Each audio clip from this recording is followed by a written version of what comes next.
So, have you ever set a goal, maybe to eat healthier, sleep more, walk every day, or finally get back into a routine and genuinely believed this time I'm going to do it, only to watch it fall apart the second life got even a little bit chaotic? Now, most women think that this is a discipline problem or a motivation problem or a I just need to try harder problem. But what if I told you that the real reason your goals haven't stuck has nothing to do with your willpower, and it has everything to do with a flaw in the way women have been taught to set goals in the first place? And what if the fix isn't actually working harder, but actually making one simple shift that changes everything about how your goals fit into the life that you're living right now? Now, for the next few minutes, I'm going to walk you through something that most women never hear. And it's the very thing that determines whether you finally reach your goals this year or whether you keep repeating the same frustrating pattern. Now, if you've ever felt like you're doing everything right and still cannot make your goal stick, you are absolutely going to want to hear this. So let's get into it. Welcome to the Total Health and Midlife Podcast, the podcast for women over 40 who want peace with food, ease in their habits, and a body that they don't have to fight with. Hey everyone, welcome and thank you for tuning in to the Total Health and Midlife Podcast. I am your host, Elizabeth Sherman, and I am so super glad that you're here today because we are kicking off something special. Now, over the next 4 days, I am releasing a short, powerful series to help you set goals in a way that finally works. Goals that actually fit your life, your energy, your responsibilities, and your midlife reality. And so this isn't about new year, new you. This is about creating a way of setting and living your goals that stops falling apart the minute life gets busy.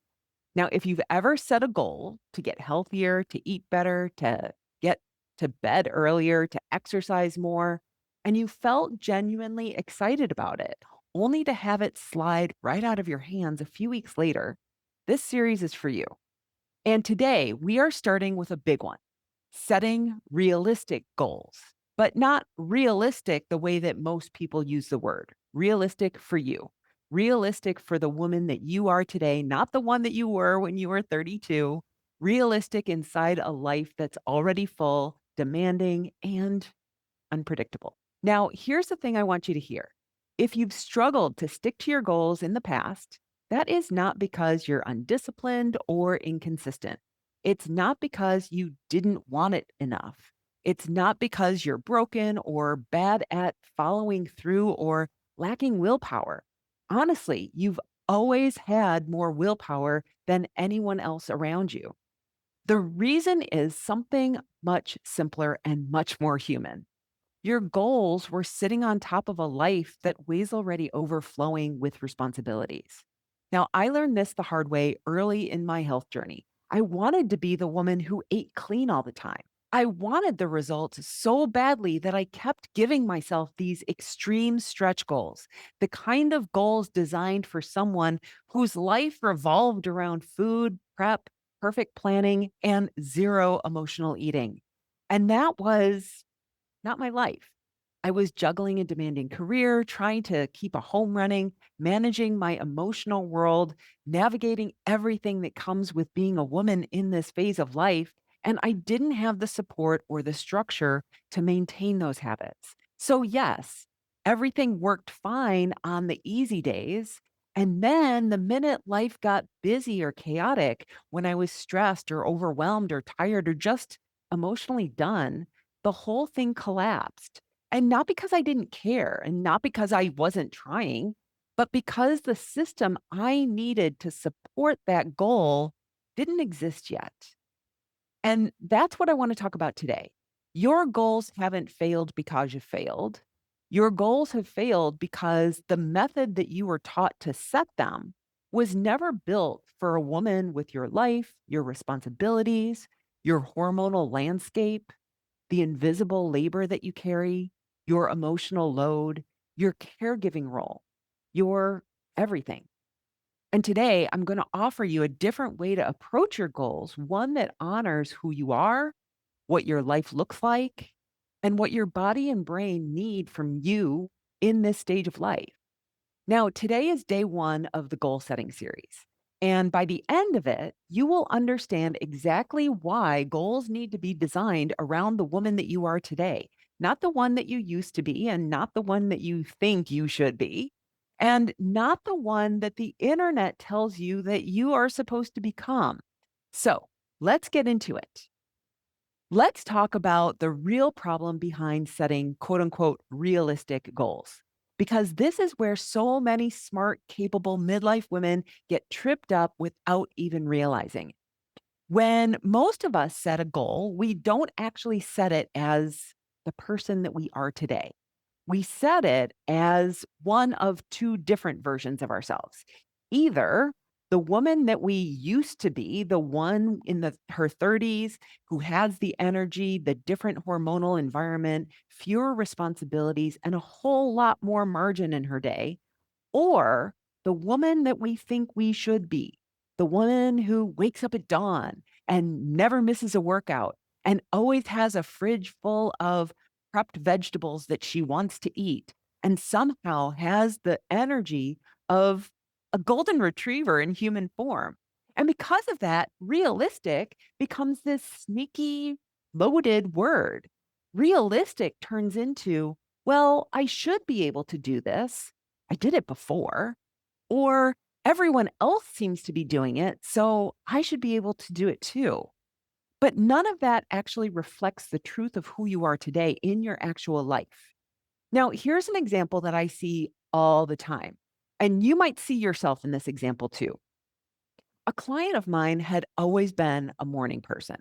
That 6 a.m. gym class, she loved everything about it.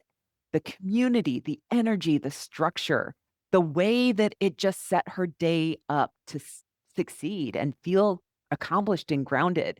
For years, that was part of her identity. She was the woman who got up early and got it done.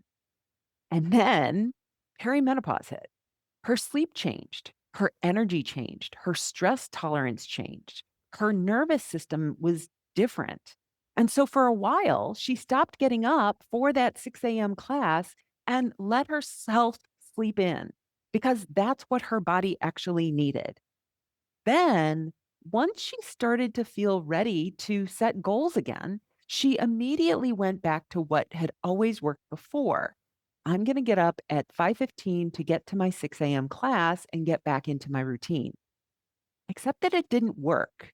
She struggled. She snoozed her alarm. She felt frustrated. She felt guilty.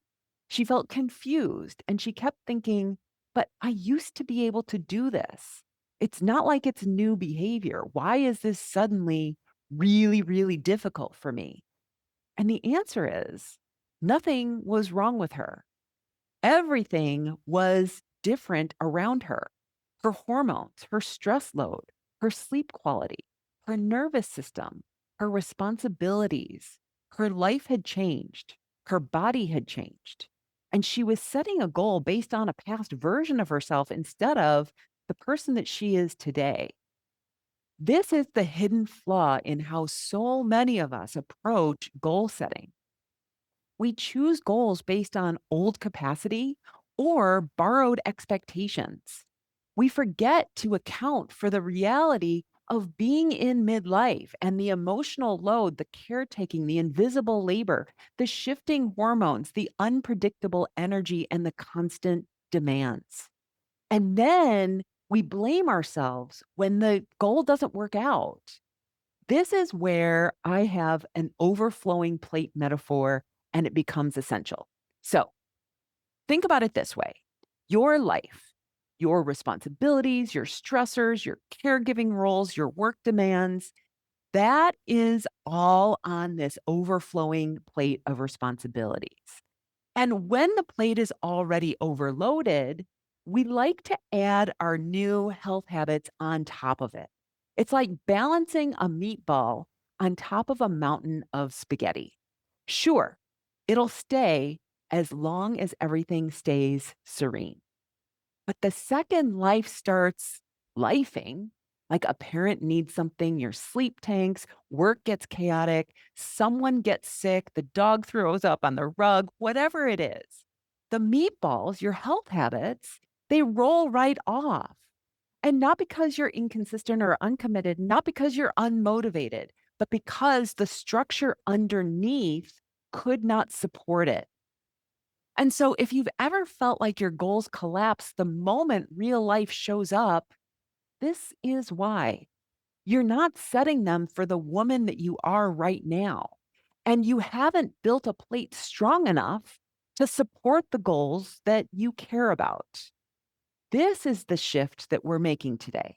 And across this whole entire series, we are going to stop building goals for fantasy versions of ourselves and start building them for the real, living, breathing woman whose life matters, whose time matters, and whose needs matter.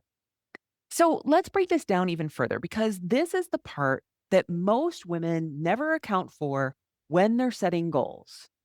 Your health isn't something you fit into your goals. Your health is the plate that holds everything. When your plate is already full, when every minute of your day is accounted for, when other people depend on you, when you're carrying the invisible labor of managing a home, managing emotions, caregiving, working, planning, remembering, adding a new habit is like popping another meatball on a heaping pile of pasta.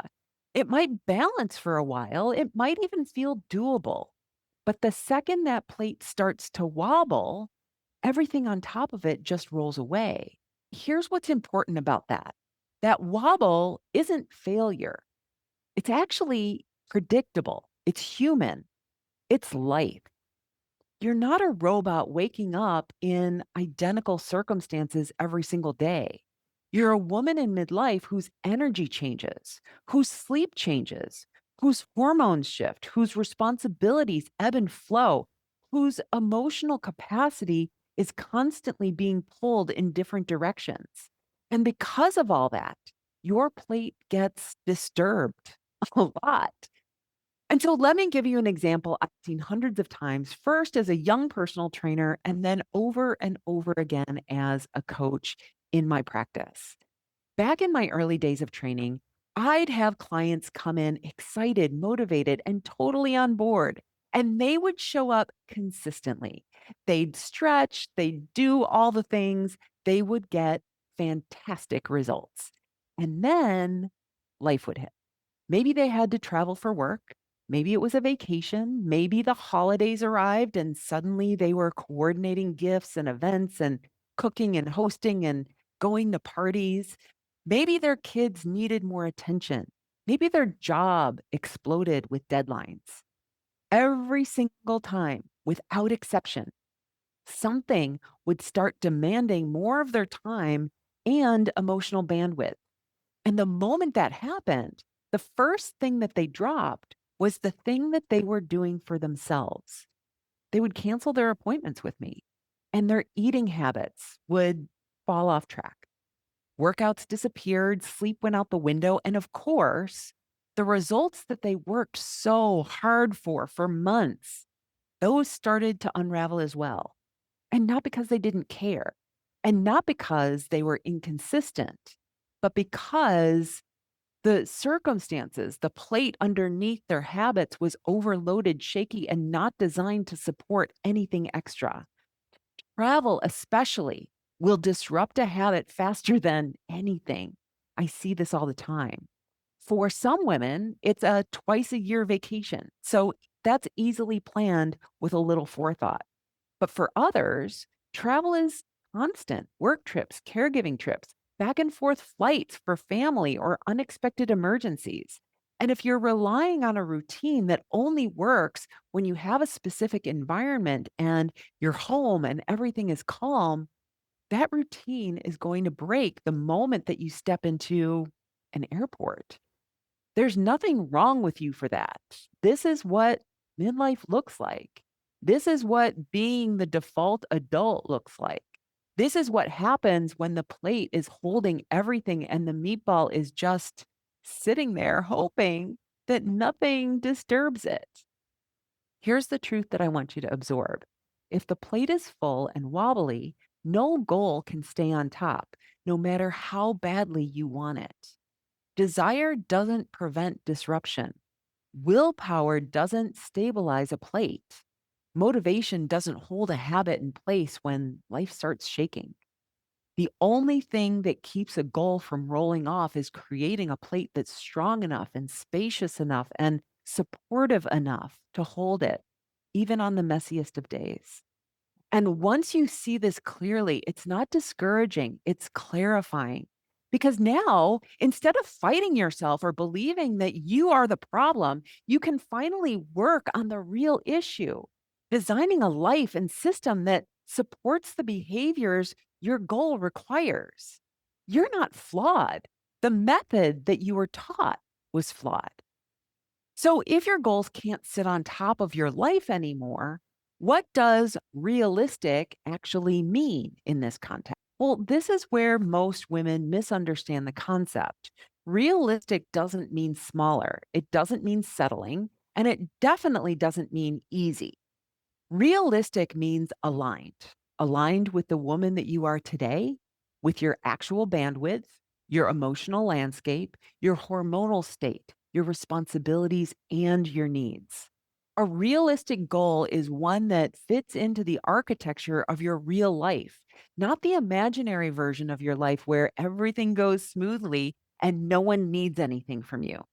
And once you see it that way, the question shifts from what do I want to accomplish to something a lot more powerful. Who do I need to become in order to live this goal? What behaviors does this goal ask of me consistently? And what needs to change in the structure of my life so that I can actually support those behaviors? This is where identity comes in and where everything starts to feel more honest and more doable. So, let me give you an example from my own life. When we first moved to Mexico, we did what everyone else around us did. We stayed out late, we went to parties, we danced, we drank, we joined the celebrations, and it was fun. It felt like being part of a culture. But then perimenopause kicked in for me, and suddenly those late nights were absolutely kicking my butt. I couldn't bounce back the next day. Alcohol made my sleep worse, not better. I couldn't sleep like I used to. And I used to be able to take naps, but then all of a sudden, I just couldn't. My body didn't operate the same way anymore. And I kept telling myself, I should be able to do this. I used to be able to do this. Everyone else seems fine. But my reality was different now, and the consequences were landing squarely on me. No one else was waking up exhausted. Well, maybe they were, but no one else was dealing with my anxiety spikes at 3 a.m. And no one else was experiencing my slogging through the next day, feeling like I had aged 10 years overnight. And at some point, I had to get really honest with myself.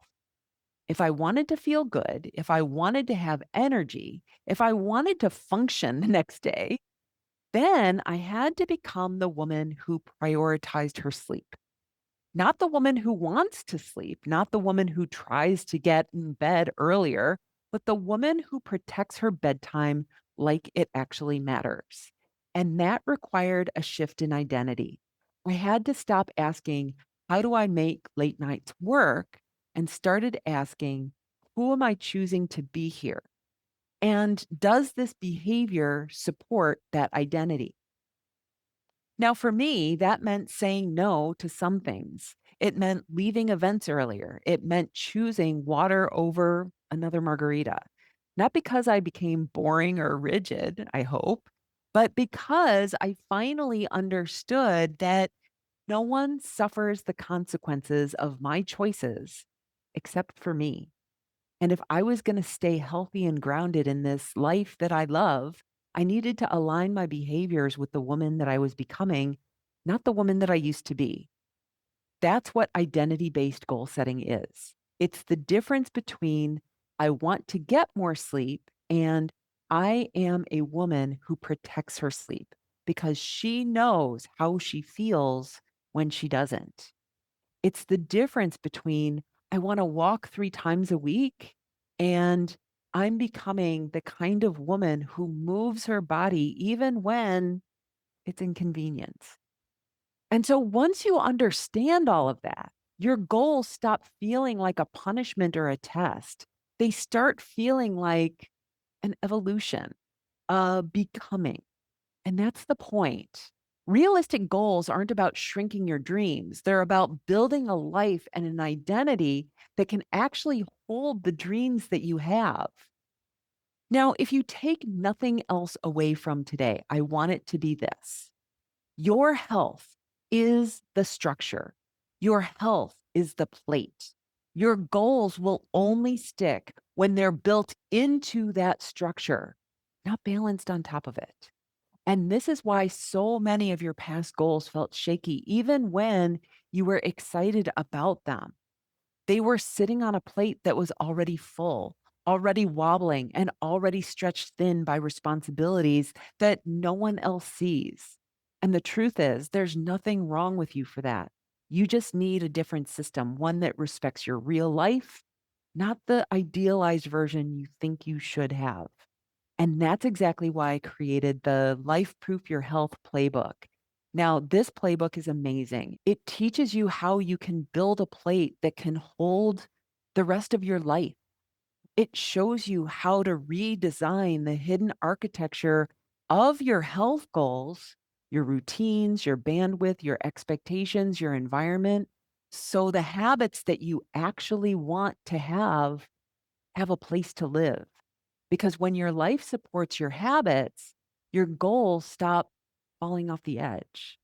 The playbook walks you step by step through creating a system that bends with your life instead of breaking under it. And if you ever feel like you should be able to do this, but your reality keeps getting in the way, this is the resource that will finally make your goals possible. You can find it at elizabethsherman.com/life proof playbook. I'll put that link in the show notes. And we are just getting started. So today's episode set the foundation, but over the next 3 days, we are going to go so much deeper. I'm going to teach you how to rethink the myths that you've been taught about what goals require, how to anticipate and navigate the obstacles that have derailed you in the past, and how to build follow through that actually works, even on days when you don't feel like it. So make sure you tune in tomorrow for day 2 of the goal setting series. I promise you are not going to want to miss it. So that's all I have for you today. Have an amazing day, and I will see you tomorrow. Hey, before you go, if you're ready to stop forcing yourself into someone else's idea of a healthy routine and discover your own, take a look at the Life Proof Your Health playbook. It's a step-by-step guide that helps you to build a foundation that actually supports your life instead of competing with it. Inside, you'll learn how to create margin, plan with flexibility, and anchor habits in a way that feels natural, not exhausting. You'll also get a full video and audio series so that you never feel lost along the way. To get the Life Proof Your Health playbook, go to elizabethsherman.com/life-proof-playbook and get your copy there. And you'll find everything that you need in the show notes. Let's make your health something that finally fits the life you have.